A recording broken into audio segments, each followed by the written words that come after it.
Buenas noches, gracias por acompañarnos aquí en Mega TV. Estamos muy contentos en este nuevo ciclo de Conversando en la Noche, conociendo a profundidad a algunos protagonistas de la vida social, política, cultural, económica, deportiva de nuestro país. Hoy tenemos a un ministro del Poder Ejecutivo, lo cual agradecemos mucho porque no es fácil que un ministro disponga de una hora de tiempo para hablar de los temas que hacen a su actividad principal. Sin embargo, tuvimos la generosidad del general de Ejército retirado, Óscar Luis González Cañete, a venir al programa y a hablar un poco de un tema tan delicado, tan complejo como la defensa nacional. Vamos a presentar su semblanza y luego comenzamos a conversar la noche con nuestro invitado de hoy.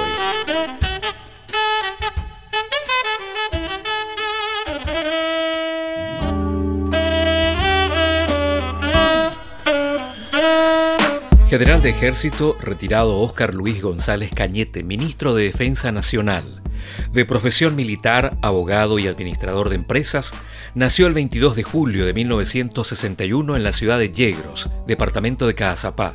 Está casado desde hace 28 años con Nora Noemí Benítez, de profesión docente, con quien tuvo 3 hijos que son Ruth Belén, Martín Luis y María Guadalupe. A los 16 años ingresó al Liceo Militar Acostañú, de donde más tarde pasaría a la Academia Militar Mariscal Francisco Solano López, finalizando sus estudios en 1983.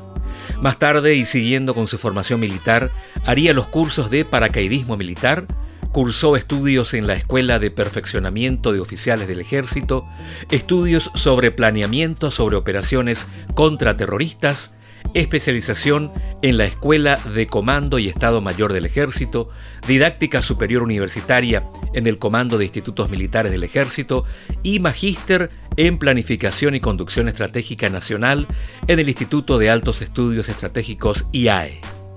Ha ocupado a lo largo de su carrera los cargos de comandante de pelotón, comandante de compañía, jefe de plana mayor del Regimiento Escolta Presidencial, comandante del Batallón de Seguridad del Regimiento Escolta Presidencial, jefe de seguridad de las instalaciones de la Residencia Presidencial Boruvillaroga, jefe de seguridad de la Primera Dama de la Nación, director del Instituto de Idiomas del Ejército, jefe del Gabinete Militar del Ministerio de Defensa Nacional, secretario general del Ministerio de Defensa Nacional y agregado de Defensa de la Embajada de la República del Paraguay en el Estado Plurinacional de Bolivia. Ha ejercido la docencia en el Instituto de Altos Estudios Estratégicos IAE, en la Escuela de Comando y Estado Mayor del Ejército y en la Escuela de Perfeccionamiento de Oficiales. En el año 2015 obtuvo su ascenso a General de Ejército y en 2016 pasó a retiro. Actualmente es ministro de Defensa Nacional por el presente periodo de gobierno 2023-2028.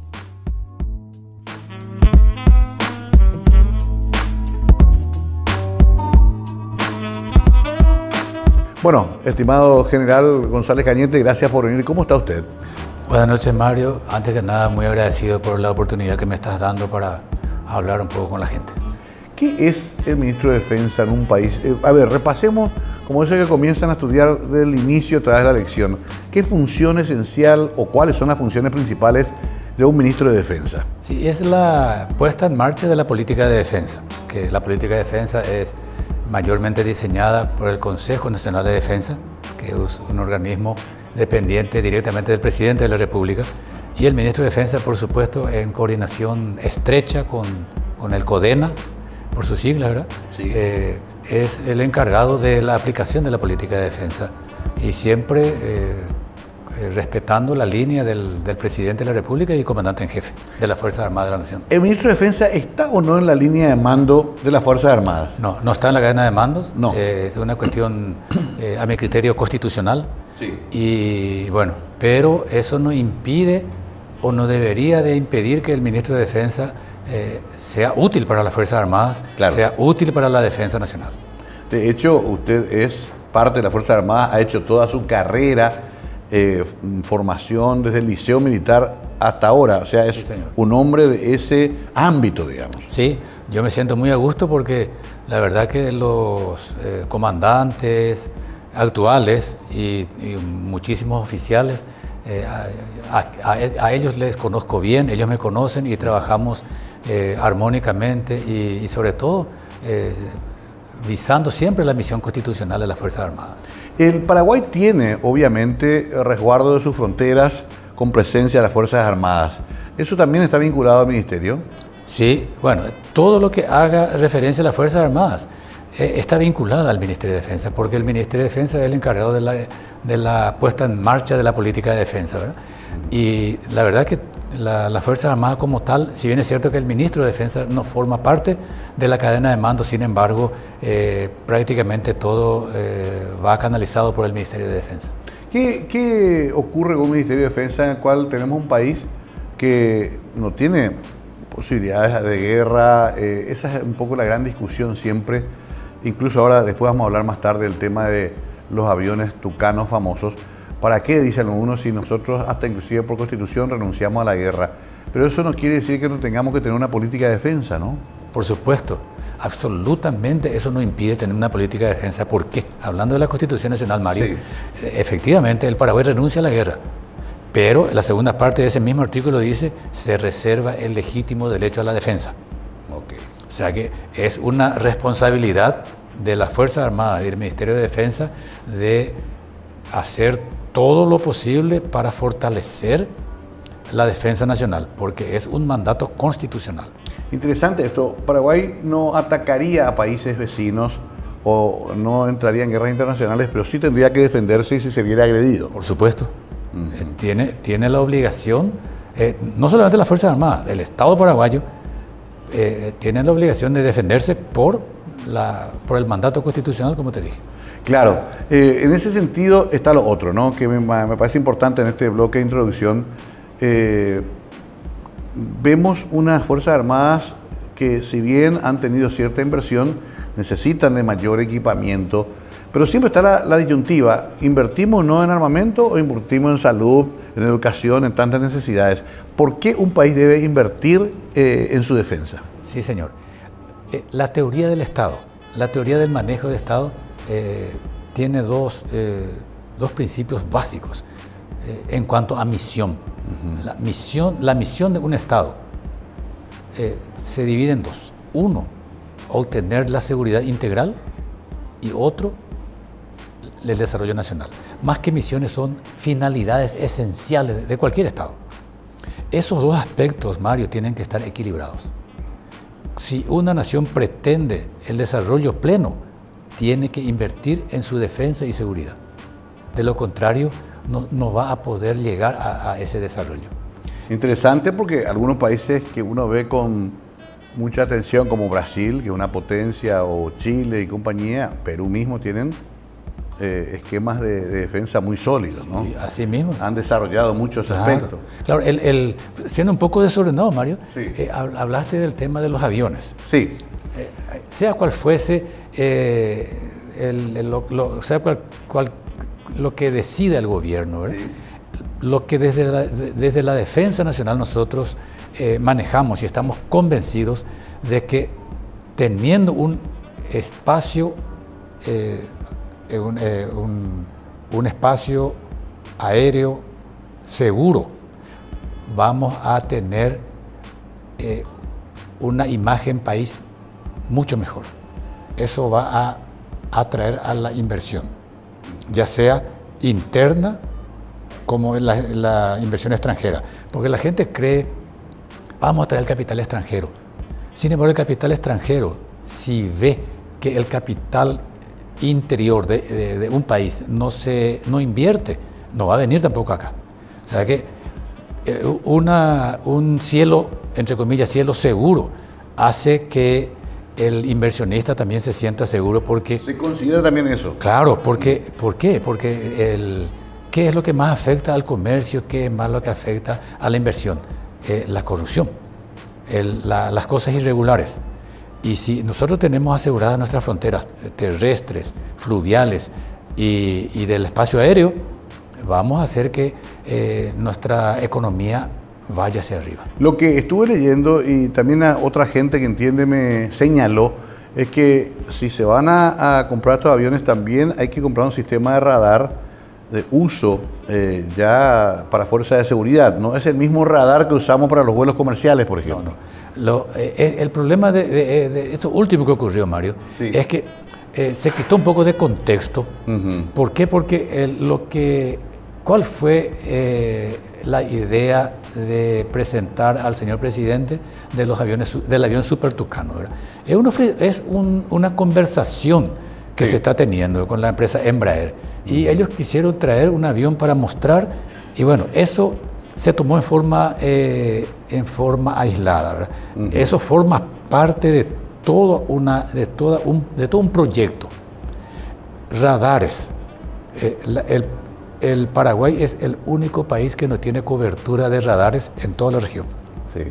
Pero ¿de qué nos sirve tener radares? Detectar una aeronave que está desplazándose en forma irregular y no tenemos aeronaves para interceptarlos. Claro, estamos hablando de aviones que apagan el transponder. Sí, esos apagan y vuelan en forma irregular. Claro. Y ahí está la diferencia entre los radares primarios y secundarios. Entiendo. Los radares secundarios son los que usa la DINAC para dirigir el tráfico comercial con los transponders, ¿verdad? Claro. Eso se apaga y el radar secundario pierde contacto pierde contacto con la aeronave. Claro. Y ahí está la importancia de los radares primarios, que igual, aunque el avión haya apagado su sistema, es detectado por ese radar.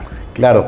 Bueno, vamos después a profundizar ese tema porque es muy interesante, ya que también creo que en esa conversación inicial con Embraer nos explicó qué tipo de aviones, si eran nuevos, si eran usados, se comparó con Colombia, se comparó con Uruguay, y vamos a ver un poquito algunos detalles de ese aspecto. Pero redondeando esta primera parte de la charla, vi que en su hoja de servicio también es especialista en lucha antiterrorismo. Sí, señor. ¿El terrorismo se considera también un peligro para que tendría que ser también objetivo de la defensa nacional? Es el peligro, no es un peligro, es el peligro. Es más, la ley de defensa y seguridad nacional fue modificada en el 2014 y se incluyó como una de las operaciones militares dentro del territorio nacional que puede efectuar las Fuerzas Armadas, es en contra del terrorismo.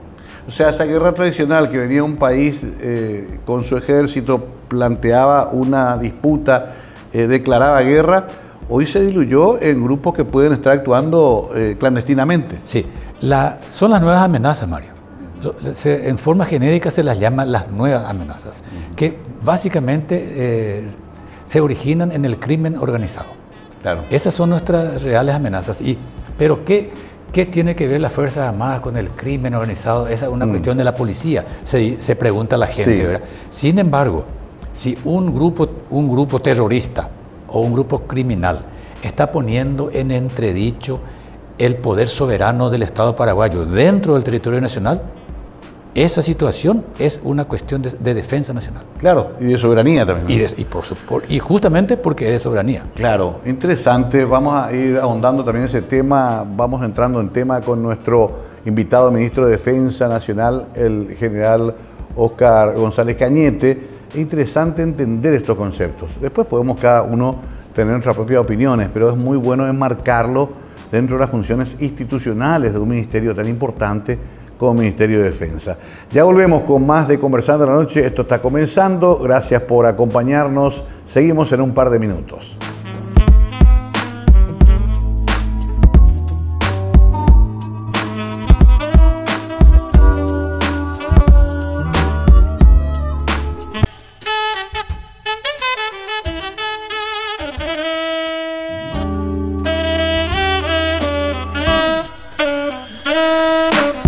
Continuamos con el ministro González Cañete, ministro de Defensa Nacional de la República de Paraguay, que también asumió en este nuevo periodo. Todos están en los primeros meses de actividad, prácticamente comenzando una serie de trabajos que ocupan 5 años de proyección, digamos. No te pregunté de entrada tu conformación familiar, tener una esposa docente, 3 hijos. Sí, tengo mi esposa es funcionaria del Ministerio de Educación y Cultura, tengo 3 hijos, Ruth, Martín y Guadalupe. ¿Ninguno militar? No, ninguno militar. No.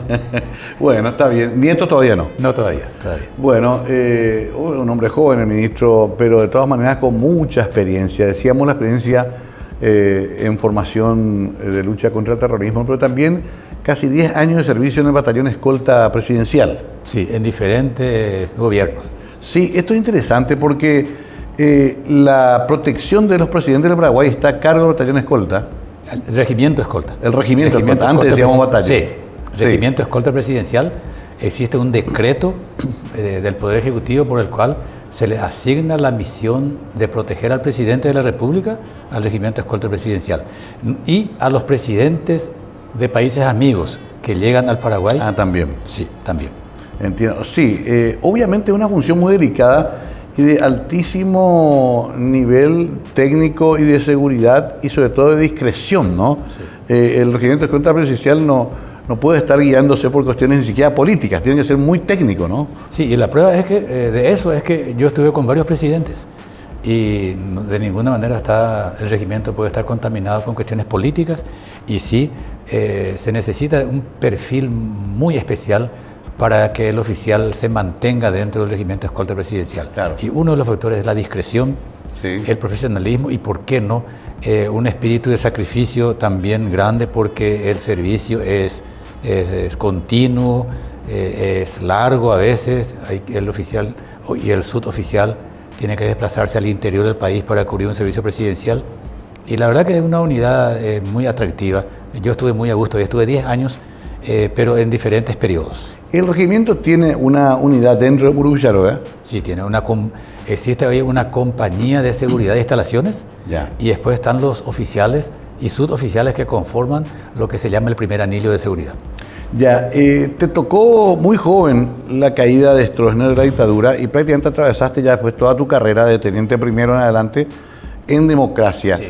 ¿Cambió mucho todo al interior de las Fuerzas Armadas también? Sí, cambió mucho. El golpe de Estado a mí me tomó en el grado, así como dijiste, Mario, en el grado de teniente primero. Yo justamente estuve en el regimiento escolta, sí, cuando se produjo eso, y después continué mi carrera normalmente. Y sí, hay una diferencia grande entre lo que eran las Fuerzas Armadas antes y las Fuerzas Armadas que son ahora, ¿verdad? La sociedad percibe que se institucionalizó, lo cual es bueno, porque seguro que hay todavía influencias, pero está mucho más guiado hacia una cuestión profesional hoy día de las Fuerzas Armadas. Antes era una cuestión más política, me parece, ¿no? La verdad que la cuestión política, antes, como decís vos, a nosotros no nos afectaba, a nosotros los oficiales jóvenes, ¿verdad? Yo por lo menos no sentí eso. Claro. Ahora sí, seguramente los altos mandos sí, ¿verdad? Pero yo suelo escuchar y siento como que fui parte de las Fuerzas Armadas durante casi 40 años.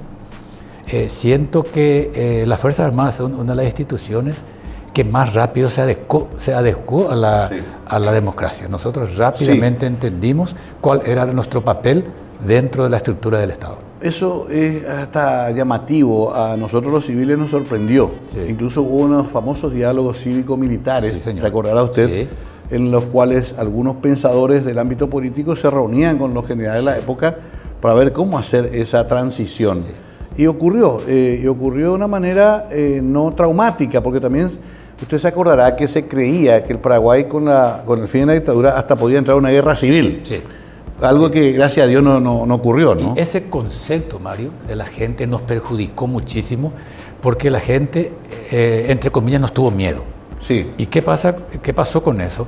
Que sucesivamente fueron debilitando a las Fuerzas Armadas en lo más esencial, en el presupuesto. Sí, claro. Fueron recortando sucesivamente el presupuesto de las Fuerzas Armadas y por eso es que ahora estamos con unas Fuerzas Armadas que necesita de la inversión del Estado. De mayor equipamiento. De mayor equipamiento, mayor tecnología y mayores elementos de combate, ¿verdad? Para ser bien utilizados. Claro, quizás ahora que ya se tiene casi nunca es seguro nada, pero se tiene ya, creo que la seguridad de que las Fuerzas Armadas no harían hoy un golpe de Estado para derrocar un régimen democrático. Quizás habría que explicarle eso al sector civil y político, ¿no? Yo creo, Mario, que no hay ninguna posibilidad de que desde las Fuerzas Armadas se puedan generar algún golpe institucional. Yo, como te dije, estuve mucho tiempo, fui comandante del ejército también. También, sí. En un momento, y no existe ninguna posibilidad de que haya un retroceso en la mentalidad de los militares. Interesantísimo que lo diga el ministro de Defensa de la República del Paraguay. Es un documento realmente, porque tenemos una historia general en la cual había golpes de Estado cada 6 meses. Sí, señor. Antes de la llegada de Stroessner, se sabe de esa suerte de caos institucional donde habían asonadas. Había un término que se decía, los políticos van a golpear las puertas de los cuarteles. Sí. Y ahí se consumaban los golpes. A mí me parece extraordinario que por lo menos eso ya hemos superado como sociedad. Totalmente. Hemos superado totalmente. Bueno, y quizá hay que explicarle eso a la clase política. Claro, no hay que cansarse de explicar, así como este tema, Mario, nosotros no tenemos que cansarnos de explicar. Cuando se habla de comprar algún elemento, sí, ya sea equipo o armamento para las Fuerzas Armadas, la gente enseguida dice lo siguiente: en vez de comprar esto para las Fuerzas Armadas, sí, ¿por qué no equipamos los hospitales? Y esos dos conceptos no deben ser confrontados. No deben ser confrontados porque sale perjudicada la ciudadanía, sale perjudicado el Estado. Claro que nosotros también somos ciudadanos. Nosotros, claro. Yo sí que estoy retirado, ni qué decir, ¿verdad? Sí. Claro que necesitamos que los hospitales estén mejor equipados. Eso nosotros no discutimos eso. Pero el hecho de que se invierta en defensa no debe ser tomado como que no debe ser en detrimento de la inversión social. ¿Ustedes están controlados por las mismas instituciones, Contraloría, Contrataciones Públicas y compañía? Digo, el Ministerio. Sí, todos. Ustedes están sujetos a toda la legislación de control. Así mismo. Y deben rendir cuentas. Cuando digo que estamos absolutamente ayornados a la democracia, me refiero a eso. Claro. Todos los organismos de control del Estado a nosotros nos controlan, inclusive más aún, ¿verdad? Claro. Sí. Ahora, bien, ya que entramos en tema, dos cositas concretas sobre el asunto. El Ministerio de Defensa es el encargado de comprar los elementos, las herramientas necesarias para la defensa del Paraguay. De proponer la compra. Ok. Porque los que tienen el manejo de los centros financieros son las propias fuerzas singulares y las fuerzas singulares son el Ejército, la Armada, la Fuerza Aérea. Sí. Y existe un comando de las fuerzas militares. Cierto. Ellos son los que tienen que encargarse de hacer las adquisiciones. El Ministerio de Defensa controla. Entiendo. Que eso se haga bien, entre comillas. En el caso de los tucanos, entonces compraría la Fuerza Aérea. La Fuerza Aérea. Entiendo. Sí. Ustedes deben controlar que el proceso sea correcto y a su vez están controlados por los organismos controladores del Estado. Sí, la verdad que, y siendo más precisos, el que compra estos elementos es el Estado paraguayo, a través de la Fuerza Aérea. Claro, entiendo. Sí. Entiendo. Y ahí entra el tema de los precios. Habrá leído usted, habrá escuchado comparaciones con otros países. ¿Por qué vamos a pagar más caro nosotros? ¿No se está entendiendo bien? ¿No se explicó bien? ¿O en realidad hay errores de apreciación? Yo no quiero decir que haya errores de apreciación o que no se explicó bien. No quiero entrar a calificar eso. Sí. Pero te comento cómo viene la mano, Mario. El ofrecimiento, no es la compra, el ofrecimiento de Embraer, y considerando que eso sería un paquete, ¿verdad? Son 6 aviones Super Tucanos nuevos, con tecnología de punta, la tecnología más avanzada que... 0 kilómetros. 0 kilómetros. No son reutilizados ni reciclados. No. Y sobre todo, porque un avión puede también ser 0 kilómetros, pero no tener la tecnología de punta. También en eso es 0 kilómetros. Ya. Kilómetros. Bueno, son 6. Aparte del mismo paquete, el ofrecimiento es la revitalización de los 6 aviones Tucano que tenemos acá en la Fuerza Aérea. Puestos a nuevo. Ya. Ahí ya tenemos 12. Sí. Construcción de hangares, repuestos para el mantenimiento de los aviones, la capacitación de 8 pilotos. La gente piensa que, no es la gran cosa. Capacitar a 8 pilotos para pilotar este tipo de aviones es muy costoso. Una inversión también. Una inversión también. Sí.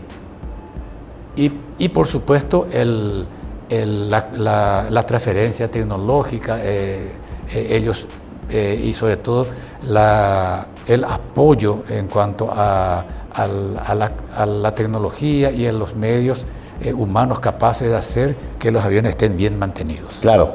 Sí, hay que entender, hay una interrupción breve, hay que entender que un avión de estas características hoy, si un celular hay que actualizar cada 6 meses, su software, su mecanismo de navegación, todo tiene que estar actualizado permanentemente. Sí, señor. Y seguido por la empresa que proveyó. Sí. O sea, está todo eso contemplado. Está todo contemplado. Y ahí voy a lo que la gente comparó con otras compras. Y solamente tomar el ejemplo de lo que se dijo de Uruguay. Sí. Lo que Uruguay iba a comprar, porque realmente no llegó a materializarse esa compra, ¿verdad? Uruguay se fue a averiguar sobre el ofrecimiento de la fuerza. Ahí está una gran diferencia, Mario. Sí. Nosotros tenemos ofrecimiento de la Embraer, que es la fabricante. Sí, claro. El ofrecimiento para Uruguay, o para todos, que Uruguay averiguó, fue de la Fuerza Aérea Brasilera. ¿Qué implica eso? Que son aviones que ya fueron usados por la Fuerza Aérea Brasilera durante 15 años. Como se suele hacer a veces con Taiwán, con otros lugares, cuando se trae un helicóptero, o sea, algo que ya fue usado, la Fuerza Aérea dice, tengo esto y meten un sistema de... Claro, seguramente que la Fuerza Aérea Brasilera tenía previsto cambiar todos sus aviones, y entonces pusieron a la venta aviones que ellos ya usaron durante 15 años. Ministro, antes de la pausa, entonces, ¿usted está seguro, puede decirlo acá frente a la Cámara, no es un caso de sobrefacturación? De ninguna manera. ¿Tiene forma de mostrarlo? Sí, es más, la empresa brasilera ya envió una nota a los medios de prensa aclarando suficientemente el ofrecimiento que ellos están haciendo. Mario, si nosotros hubiéramos querido sobrefacturar, no íbamos a empezar mostrando el avión antes ni siquiera. Esto no está todavía ni en proceso de licitación. Importante ese documento, si nos puede hacer llegar a la media cadena que envió la empresa brasileña. Es muy importante. Simplemente para deslindar responsabilidad, porque un caso importante que nos atañe a todos es el dinero del pueblo. Es importante que la prensa haga el control también. Y por eso hoy también queríamos hablar de esto y le agradezco al ministro que lo haga abiertamente. El Ministerio de Defensa sostiene y es capaz de defender de que no se trata de un intento de caso de sobrefacturación en el caso de los tucanos. Y lo explica a través de un respaldo técnico de la propia empresa. Vamos a volver enseguida con ese y otros temas. Hoy con nuestro invitado especial, el ministro Óscar González Cañete.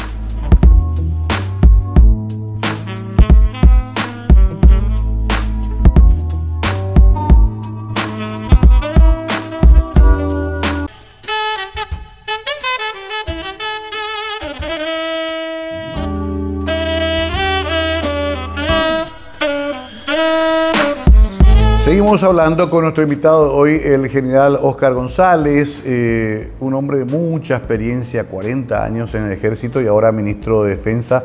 Obviamente una vez retirado, vos estabas liberado también de actuar en política. ¿Integraste el movimiento del presidente Santiago Peña? Sí, señor. Ya. ¿Eso lo hiciste a partir de que terminaste tu carrera militar? Por supuesto. Yo pasé a retiro en el a fines del 2016. Ajá. Y empecé a trabajar en política en el 2020. Entiendo. ¿Por qué te inclinaste por este movimiento? Y porque nuestro comandante en jefe, mi comandante en jefe, cuando yo fui comandante del ejército, fue el señor Horacio Cartes. Bueno, ya lo conociste. Claro. Entonces me resultó muy fácil integrar el movimiento político del señor Horacio Cartes. Hoy día los militares en actividad no pueden participar en política y no pueden votar tampoco, ¿no? Pueden votar. Pueden votar. Pueden votar, pero en las generales. Ok. En las internas no. Ah, en las internas partidarias no pueden por una sencilla razón, están desafiliados. Claro. Sí. Ah, entiendo. Que fue también un proceso cuando vino la democracia. Sí. Nosotros, ¿cómo es el mecanismo, Mario? Un postulante a la Academia Militar. Sí.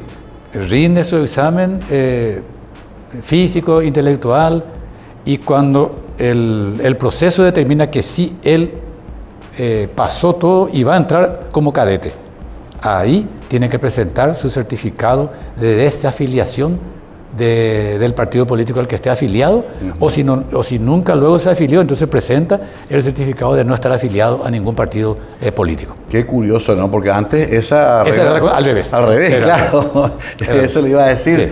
Sí. Son cambios que hay que valorar. Yo siempre trato de rescatar un poco también el aspecto positivo, porque hoy es muy fácil decir esto, todos decimos sí, claro, pero antes era al revés y había exigencia de afiliación y había control político de las Fuerzas Armadas. Y es muy bueno que eso, por lo menos en los papeles, haya desaparecido. Y me parece que también en los hechos. Pero dicho esto, te incorporás entonces al movimiento, activás y ¿ya te habían propuesto o después vos te enterás que vas a ser ministro de Defensa? No, después me entero. Te explico, Mario, faltando unos días para el cierre de la presentación de la lista de candidatos, a mí me llama el señor Santiago Peña, que ya estábamos luego trabajando en política, estábamos apoyando el movimiento, un grupo de oficiales y suboficiales. Retirados. Retirados, todos retirados. Honor Patriótico se llama nuestra organización. No llega a ser movimiento ni coordinadora, sino una agrupación de oficiales, de militares y policías. Sí. Y faltando 2 días para el cierre, me llama el señor Santiago Peña y me dice que, textualmente, acá estoy con el presidente don Horacio, me dice, y queremos que integres la lista de candidatos a senadores por el movimiento Honor Colorado. Bueno, dicho sea de paso, me pegué el susto de mi vida, ¿verdad? Porque la verdad que yo no estaba acostumbrado a eso. Un gran compromiso también. Sí. Y bueno, acepté y empezamos a trabajar. Y pasé las internas coloradas, que son bien duras. Sí. Pasé las internas, pero en las generales ya no llegué a la cantidad de votos que se necesita para entrar en el Senado. Entiendo. Claro, y bueno, después quedaste ya a disposición de lo que te puedan ofrecer y te ofrecieron esto. Me ofreció el señor... ¿Tenés un equipo que trabaja contigo? Sí, claro que sí. Tengo un equipo. Eso es importante. ¿Y conformaste un gabinete dentro del ministerio? Sí, sí. ¿Este gabinete está conformado por militares o por civiles? Por militares y civiles también. ¿Mezclados? Sí, claro. Ya, interesante para entender las estructuras. Cuando entraste al ministerio, te habrás propuesto una hoja de ruta. Estamos a 10 meses que arrancó este gobierno. ¿Crees que vas a poder cumplir todo lo que te propusiste como metas? ¿Lo hiciste por etapas? ¿Tenés un plan de acción a 5 años? ¿Cuál es tu organigrama, tu proyección? Por fases, Mario. Yo siento y sentí siempre que las Fuerzas Armadas están así desatendidas, entre comillas, porque nos encerramos mucho dentro de nuestros cuarteles. Pero tampoco es abrir los cuarteles, abrir todo, eso tampoco es bueno. Claro. Porque manejamos informaciones, manejamos armamentos delicados. Claro. Pero tendríamos que abrir, pero no solamente abrir. Básicamente lo que yo tengo por sabido es que las Fuerzas Armadas siempre fueron útiles al Estado. Y eso tendríamos que multiplicar, esa utilidad, para que nos digan más por nosotros, a veces en forma injusta, ¿verdad? ¿Para qué están los militares? Están al santo cohete, por no usar una palabra de mayor volumen. Y entonces, ¿y cómo hacer para que el Estado sienta que las Fuerzas Armadas son útiles al Estado? Claro. Entonces, y existen 2 cosas ahí otra vez. Una división nuevamente. Tenemos la misión principal, la de defender a la integridad territorial. Estar preparado para eso. Tenemos que demostrar que estamos entrenándonos y preparados para eso. Y demostramos que estamos preparados y estamos decididos, por ejemplo, en la operación que se hizo en la cárcel de Tacumbú, la operación Veneracho. Me acuerdo que fueron convocados. Y fuimos parte muy importante del operativo. Sí. Y luego hubo una operación que le llamaron Ignis. Sí. También ahí utilizamos elementos de combate de las Fuerzas Armadas porque esos grupos ponían en entredicho la soberanía. Correcto. O sea, esas acciones van a ganar a confianza del Estado, donde se incluye la ciudadanía. Sí. Ahora, aparte, existen las misiones complementarias. Eso. Que nos permiten acercarnos a la población sin armas. Las copiosas lluvias hicieron que la ruta que conduce a Bahía Negra desde Concepción está intransitable. Claro, y ahí todo el suplemento de provisiones, todo se corta. Y el buque Aquidabam, que era el que hacía esa travesía, dejó de operar porque no da rédito económico, financiero a sus propietarios. Entonces no se puede ir por el río, tampoco por tierra, y por vía aérea es muy costoso todo. Claro. Entonces el comandante en jefe, el presidente de la República y el comandante en jefe, ordenó para que un buque vaya y haga esa travesía mientras dure la emergencia vial. O sea que van a estar ahí 2 meses aproximadamente. Entiendo. Yendo y viniendo hasta Bahía Negra. Esas funciones también puede cumplir la Fuerza Armada. Son las misiones complementarias. Con las complementarias. Sí. Ya, y le quiero agregar algo más. También es una novedad, y se discute mucho si hay que mantenerla o no, la Fuerza de Tareas Conjuntas. Sí. En el norte de nuestro país.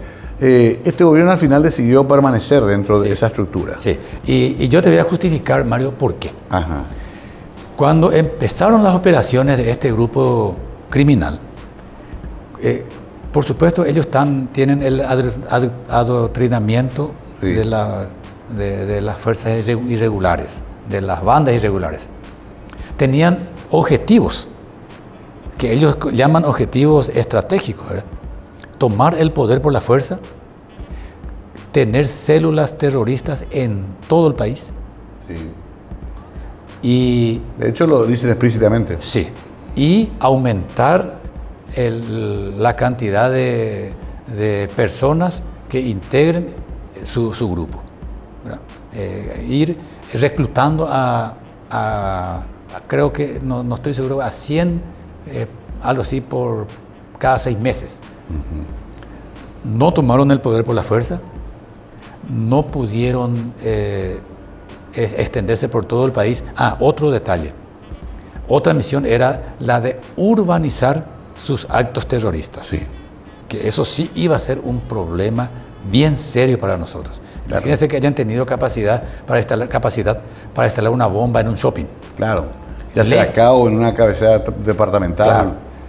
Ellos están arrinconados. O atacar infraestructura. Claro, empezaron a atacar algunas torres de alta tensión de la Ande, me acuerdo. Pero fueron repelidos. O sea, vos decís, entonces resultó positivísimo el trabajo de la Fuerza de Tarea. A pesar de que la gente dice, no, pero tienen que agarrarla a todos y terminar con esto. Es que la misma gente, Mario, que dice que hay que agarrarle a todos, y es la misma gente que si nosotros hacemos un operativo y hay una baja inocente, esa misma gente va a ser la que nos va a condenar. Claro. Entonces, las operaciones del CODI, del Comando de Operaciones de Defensa Interna, que es el organismo superior, y el brazo operativo es la Fuerza de Tarea Conjunta, las operaciones, digo bien, deben de ser muy bien planeadas y deben ser puntuales. Eso vos sabés que no entiende general la gente. Yo hasta una senadora le escuché una vez decir, hay que bombardear no medio toda la zona. Pero ahí viven también nuestros compatriotas trabajadores, agricultores, ancianos, niños. Ahora mismo, por ejemplo, Mario, están ellos arrinconados en un sector. ¿Y quiénes están ahí? Nuestros hermanos aborígenes. Claro, es muy delicado el tema. Bueno, tengo que hacer una última pausa. Me encanta esta charla porque vamos tocando así de a poco cada tema. Siempre van a quedar temas en el tintero, pero es bueno que un ministro lo vaya explicando en términos sencillos para que todos también debatamos esto en nuestro círculo social, en nuestra familia. Ya volvemos con la última parte del capítulo de hoy de Conversando en la Noche con el ministro de Defensa.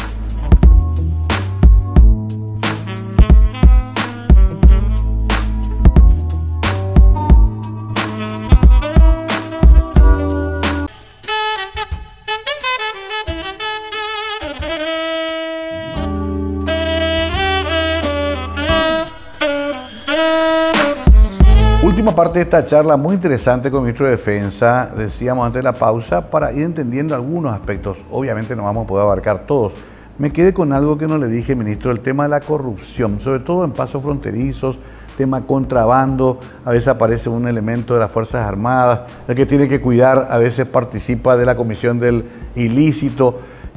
¿No hay un sistema que se pueda controlar mejor ese tipo de lugares estratégicos, ministro? justamente estamos haciendo un gran esfuerzo para combatir la corrupción. Hace poco hubo acá un auge del contrabando en el área central y tomamos la posta, como se dice, el toro por las astas. Trajimos elementos de control, drones, sí, y con eso pudimos contener el paso indiscriminado, sí.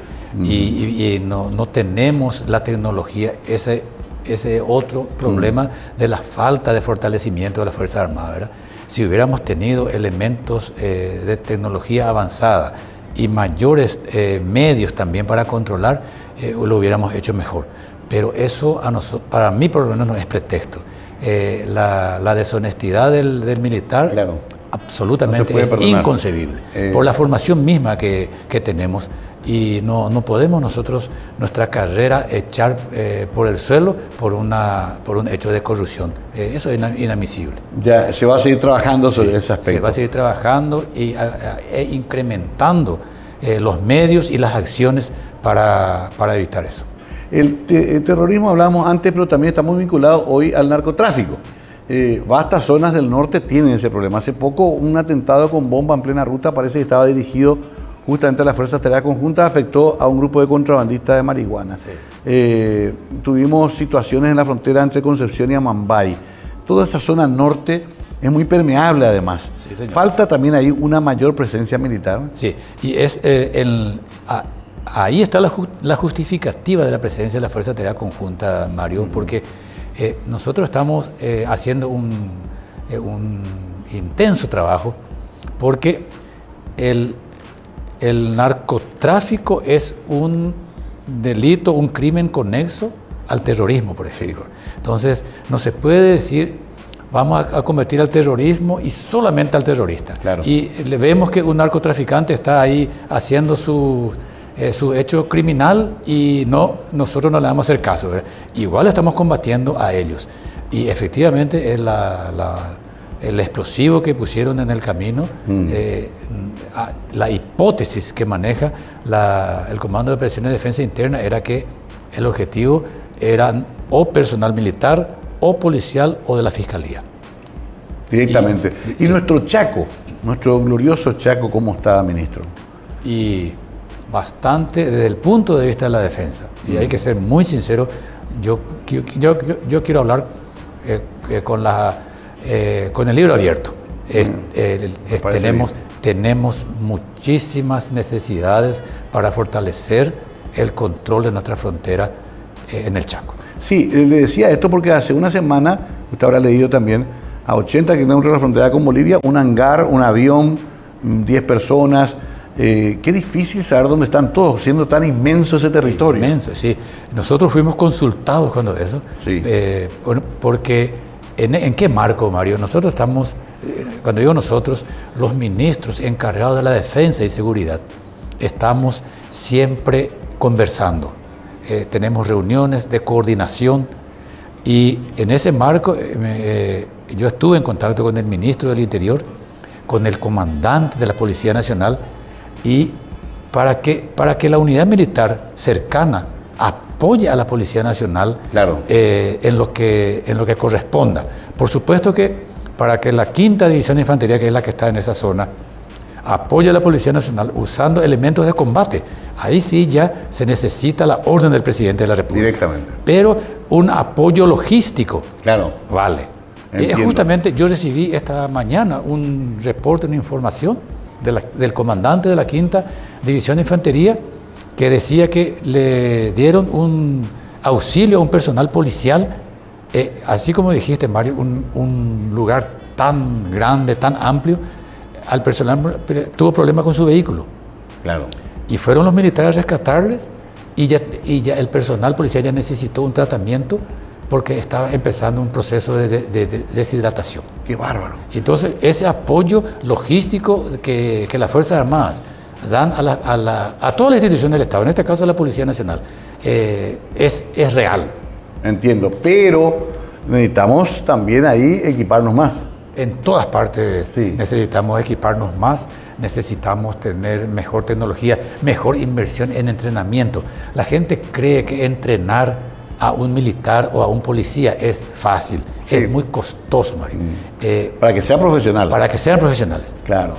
Un ejemplo, un cartucho de fusil Sí. le cuesta al Estado paraguayo 10.000 guaraníes como mínimo, un costo básico. Un costo básico. Sí. Para el entrenamiento de un militar o de un policía, para que el entrenamiento sea serio, cada uno debe de disparar y dentro del entrenamiento la parte de lesiones de tiro, que no es todo el entrenamiento, ¿verdad? Claro. Una sola parte.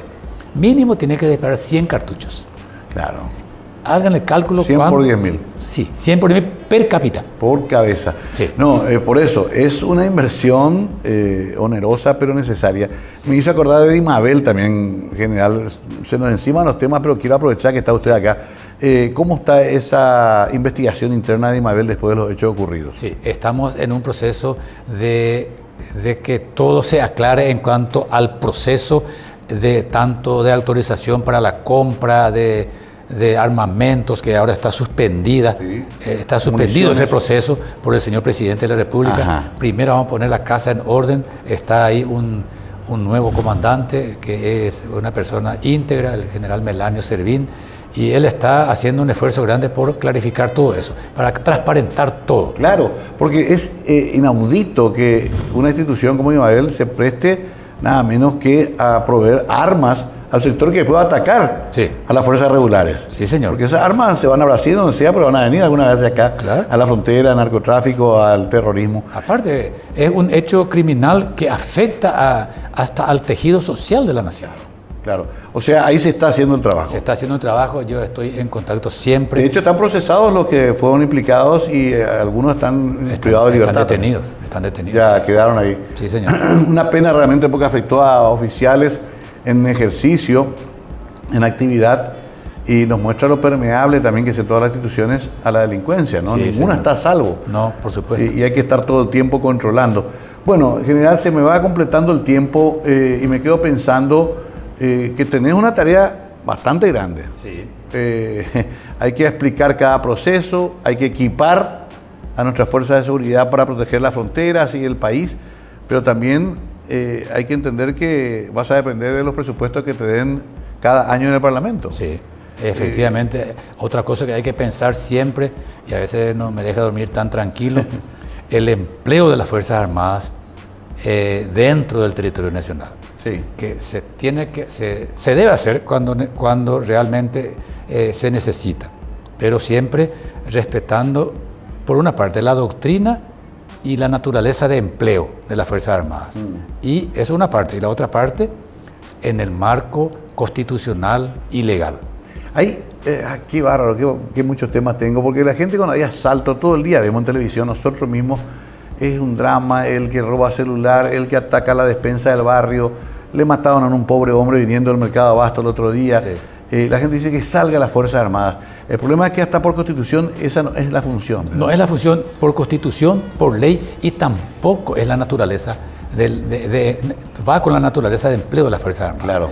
Uno no puede usar las Fuerzas Armadas para ir a perseguir A un motochorro. a motochorros con un fusil. Claro. No, esa es una tarea de la policía. Ellos sí están capacitados, están entrenados y tienen el marco legal para eso. Nosotros no. Nosotros tenemos que intervenir, ya lo dije varias veces en este programa, Mario, cuando la soberanía, cuando el poder soberano del Estado paraguayo, un grupo o una persona está queriendo poner en entredicho. Queriendo, Claro. digo, porque no vamos a permitir que nadie ponga en entredicho la soberanía del Estado. Entiendo perfectamente. Y ya por último también, este gobierno obviamente va a tener que enfrentar una cantidad de crisis importantes. El presidente Santiago Peña es muy joven, está Horacio Cartes presidiendo la ANR. Hay cuestionamientos políticos, ministro. ¿Se va a poder sobrellevar esas tormentas? Última opinión que te pido, ya más como civil, más como hombre del partido también. ¿Van a poder resolver, por ejemplo, los problemas internos del propio partido y también una convivencia más armónica con la oposición? Yo confío plenamente en nuestros dos líderes, tanto del presidente de la República como del señor presidente del Partido Colorado. Ellos tienen la suficiente experiencia, tienen la suficiente visión política como para que la conducción política del Estado paraguayo sea realizada de muy buena forma. Bueno, te agradezco tu opinión, ministro. Obviamente que iremos hablando todavía mucho. Voy a esperar algunos documentos que comentaste acá para compartirlos también con la audiencia. Es importante que sea todo transparente. Sí, ya señor. Se acabó la época del secretismo. No. Todo hay que mostrar, ministro. Pero de los tucanos, ustedes tienen que mostrar, si es posible, hasta el avión a la gente. Es que le mostramos el avión a la gente. Sí, ¿sí? Porque si no, la mitad pensaba ahí. Sí, no, pero está bien que la gente piense más. También, sí. Claro, sí, cierto. Está bien, y eso nos ayuda a nosotros también a ser más transparentes. Hay veces que uno no cuenta algo porque no se le ocurrió, pero resulta ser que había necesidad de comentar, y eso hay que comentar, hay que transparentar todo. El Ministerio de Defensa tiene página web, tiene portales, uno puede entrar a ver. Tiene. Ya, dentro, claro, de los límites de la seguridad nacional también. Claro. Bueno, me acuerdo que históricamente también ahí se estudió mucho idiomas extranjeros. Hasta ahora. El tema cartografía no está a cargo de ustedes. Está a cargo del Instituto Geográfico Militar. Ajá, ya, eso no depende del Ministerio. Indirectamente. También. Sí, también podemos hacer gestiones ahí nosotros. Entiendo. Sí. Y bueno, están los cursos también superiores que se dictan ahí también en la sede del Ministerio, ¿no? Sí, en sede del Ministerio, la verdad que el Instituto de Altos Estudios Estratégicos no depende del Ministerio de Defensa. Pero usa la sede. Usa la sede y también el director está siempre en contacto con el ministro, justamente para tener en cuenta la política de defensa, ¿verdad? ¿Usted es egresado ahí? Sí, yo soy egresado ahí. Ya. Bueno, ministro González, gracias por su tiempo. Vamos a ir hablando mucho todavía en todo este tiempo en que les va a tocar trabajar a ustedes, ¿sí? Al contrario, el agradecido soy yo, Mario. Gracias por esta gran oportunidad. Óscar González Cañete, general retirado, ministro de Defensa, forma parte del equipo político del presidente de la República. Nos hablaba de todo, y creo que cada tema que él encaró da para un debate otra vez aparte. Pero es bueno que escuchemos en primera voz a los que están en este momento en esos cargos de responsabilidad, de altísima responsabilidad como es el Ministerio de Defensa. Gracias por acompañarnos, les deseamos una excelente noche.